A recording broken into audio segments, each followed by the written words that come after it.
TradeTalks. I'm your host, Jill Malandrino, global markets reporter at Nasdaq.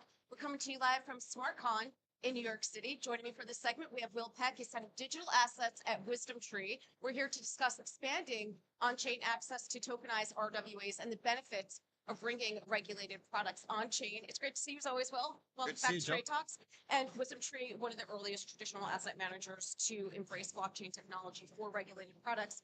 From your vantage point, how do you see tokenization really reshaping what's available to investors and how they access and interact with these products? Yeah, absolutely. So, WisdomTree, one of the kind of original ETF pioneers, we approach this a lot of the same ways that we approach ETFs when WisdomTree launched its first ETFs 20 years ago, which was a better investment kind of strategy and the better investment wrapper. And so for us, we think about tokenization as being kind of this next wave of innovation in asset management. And really, it's about bringing the strategies, whether it's yield generating or diversifying strategies, to a whole new universe of investors. And that's really the on-chain community. We do that both through a retail app we've got called WisdomTree Prime and increasingly through a institutional portal we have as well. Right. And you recently announced a collaboration with BNY to connect your tokenized platforms to the traditional banking system, which I thought was interesting.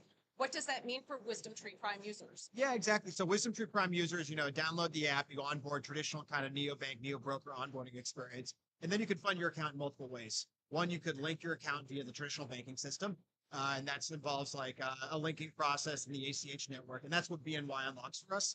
In addition to that, you can also deposit stablecoins. So USDC, PYUSD, you can move up to $1 million into your wallet. It'll transact instantly, and your money will be there. And then you can do lots of things. You can buy and sell products within the app. You can also then take WisdomTree's tokenized funds and move them off platform to like your own MetaMask wallet, for example, your own self-custodial wallet.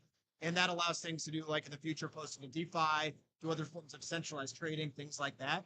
We think that's the direction of travel with substance. I think it's interesting because you've expanded your digital fund lineup to multiple blockchains. So what does the multi-chain approach enable both for investors and institutions, and how does that fit into your broader digital asset strategy? Yeah, we want to meet clients where they are. So there are certain, blockchains that are developing user bases trying to unlock certain sort of client experiences, certain sort of financial services use cases. And so we want to go where their client demand is. So currently WisdomTree is tokenized on 7 public blockchains.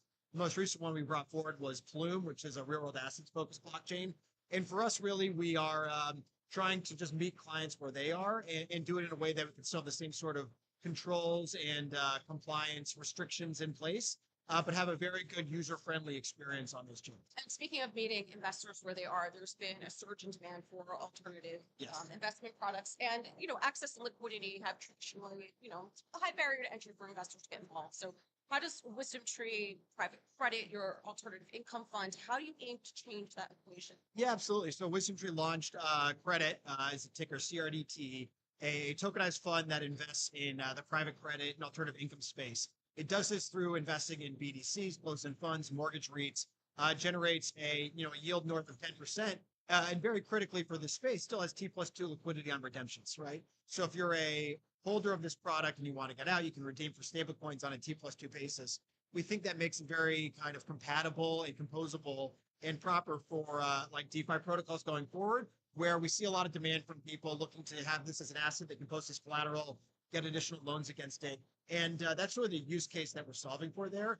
And that's really what WisdomTree is good at, is trying to marry both the wrapper and the investor experience around it with the underlying exposure. We think credit's a great example of that.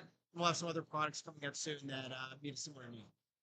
Overall, what are the key benefits in bringing regulated products on chain? Yeah, I think about it as just providing kind of the best that exists today to a broader universe of investors, right? We think the on-chain community, people who are holding value in stablecoins, who have wallets, that they deserve to have a great investor experience as well.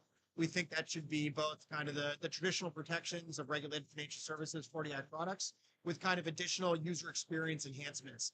I view this really about creating new user experience and distribution for financial products. We're not doing all this tokenization stuff just to save a couple of basis points and costs in the back end. It's really about providing a better experience for a whole new universe of investors, really getting our products distributed to them in a whole new way. So when you're looking ahead, what are the milestones? What are the benchmarks that you expect to see as digital funds and on-chain finance become more mainstream? Yeah, absolutely. So, Genius Act just passed, earlier this year. I think there's something about $300 billion in stablecoins worldwide.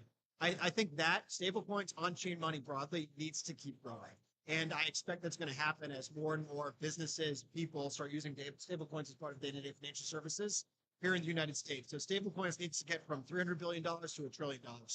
And then from there, I mean, I think, I look at the money supply in the United States where you've got checking accounts are kind of something like a third of kind of overall yield bearing deposits and money market funds included in that. So I think the addressable market for things like our tokenized money market fund could be 3x that.